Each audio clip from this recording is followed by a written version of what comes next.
What's up everybody, back with another vlog. Right now we're going to get some gas because I'm down 2 bars and I don't really like to go past that.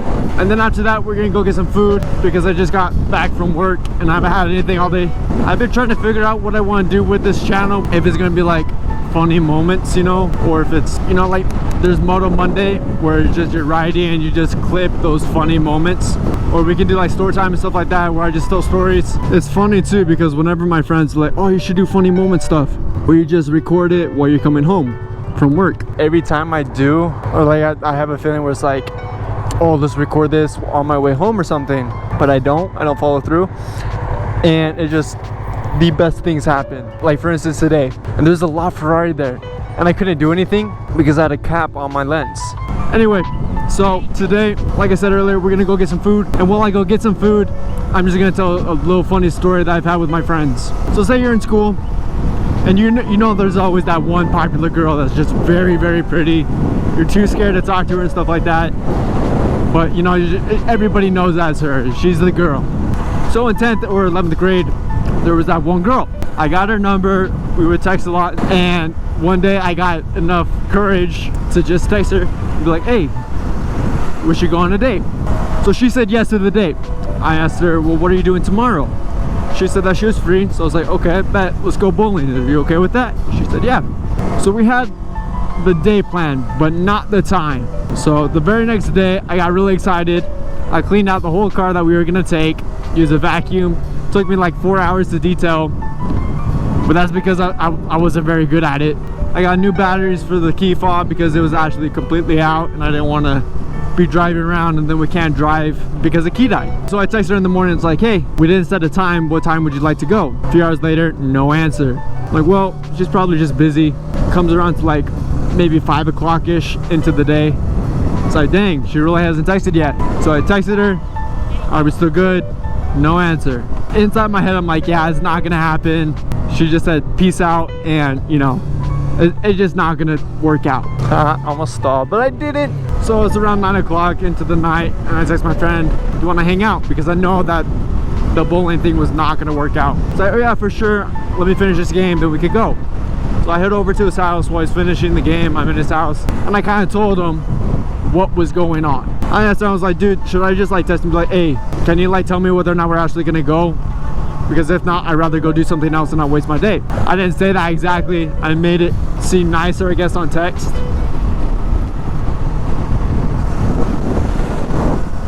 Anyway, so I sent the text, and funny enough, she texted me back like 5 minutes later. She's like, oh yeah, I'm so sorry.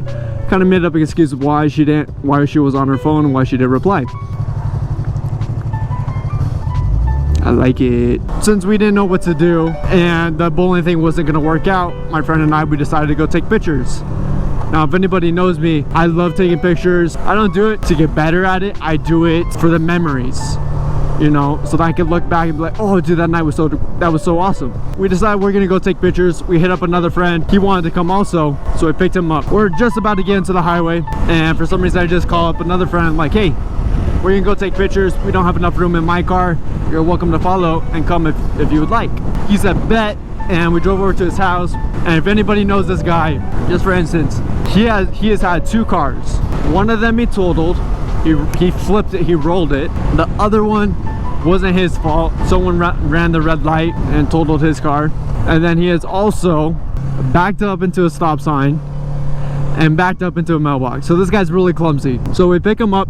He's following us down to Salt Lake City, and we already know that he's gonna lose us like 100%. I don't know if it's just he doesn't care, you know, or it just like, I don't know, it just, that's him. So we're on our way to downtown Salt Lake to take pictures.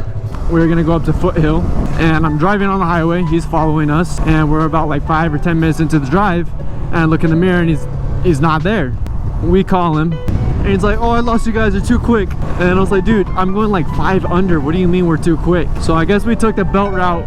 He didn't take it.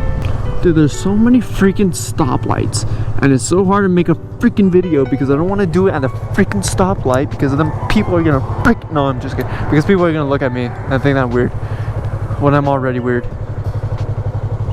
Why am I turning right? So we tell him, okay, just meet us at this Wendy's So right next to the place where we're gonna take pictures. We get there, and it took so long that we were able to get there, order the meal, eat the meal, and still had like 5 minutes to spare. Dude, what is up with these freaking lights? And then I'm trying to make a freaking video, and there's another stoplight. Do I know where I'm going? No. Do I care? Kind of. Anyway, so he finally gets there, and we just tease him. Like, how the heck do you lose us in traffic? Or there wasn't even any traffic. So we all get in our cars. We go up into this little neighborhood where my great grandma. I don't know, bro. This is so hard. I'm not used to this. Imagine if I was like actually doing this storytelling in like public, because I am horrible at this. This would not be entertaining at all, and it's still probably not entertaining. Usually I would lane split. I'm not going to. We all get into our cars and we go up to this one spot where my great grandmother used to live, and it just overlooks all of the valley. It's really pretty at night. You can just see all the lights, and it's like a mini version of Las Vegas. Why did I do that? Anyway, so we get up to that little place, we take pictures, then we go to another place and we kind of just park on the side of the road. We all get out. I leave the car on. My friend, he leaves his car on. He keeps his phone in it, his keys and everything. We go out, take pictures, we get back in our car, and we hear this knock on my window. Turns out my other friend actually locked his car with the keys inside, his phone inside, and it was on. And mind you, we're like 45 minutes away from home, and so we can't really do anything. For some reason, our first choice was to go to the neighbor, whoever's house we were in front of, and try to get a hanger. I don't know why. Oh, there's a Supra. I don't know if we thought that we'd be able to like sneak in to the car. It wouldn't be sneaking, but get into the car. But we tried it and it didn't work. So since he didn't have a phone, he had to use ours. He hit up his dad. He's like, hey, I locked my car with my keys and everything inside. Can you come bring me the spare? Obviously his dad was mad about it. He said, yeah, sure, I'll come. And so he comes, and we sat with him for 45 minutes for his dad to come. This was in the winter. We didn't want him to sit outside, you know, and we're just friends with him, so it would just be a bad friend to do that. So for those 45 minutes, we just sat there talking about random stuff, just joking around, mostly making fun of him. We couldn't listen to music with our phone through Bluetooth into the car, but because for some reason the car just wasn't working with that. I remember we put on some songs at like a Mexican station and just started jamming out to that. We just jammed out to a whole bunch of stuff while making fun of him. So his dad finally picks him up, and we're all kind of following his dad. For some reason, this dude, my friend, does not know his address. Kind of knows where it's around, but he does not know where he lives. And he's lived there for like 5 or 6 years. So then his dad just says, hey, follow me. Since you don't know the address, I can't send it to you because I'm already driving. So just follow me on the highway. He's like, okay, bet. We already knew he was gonna get lost, and guess what? He got lost. Anyway, so we're coming home. He gets lost, we know that, but we're not in the car and we're not following them anymore. We can't do anything.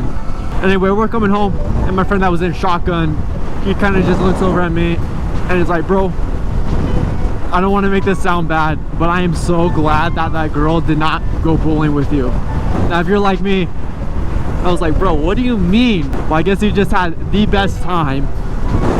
And for all of us now, all four, and I guess for all of us, me and all 3 of my friends, that's just like a core memory set in our head now. We always look back on it. I have those photos, so then we can always... where am I going? I need to get home soon. Yeah. Yeah. I like it.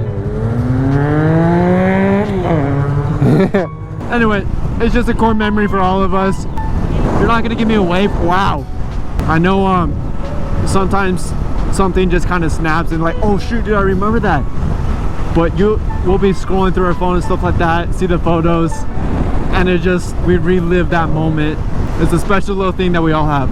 Anyway, that's the story of how rejection turned into the core memory and just all my friends hanging out and having fun. We do still make fun of him about it.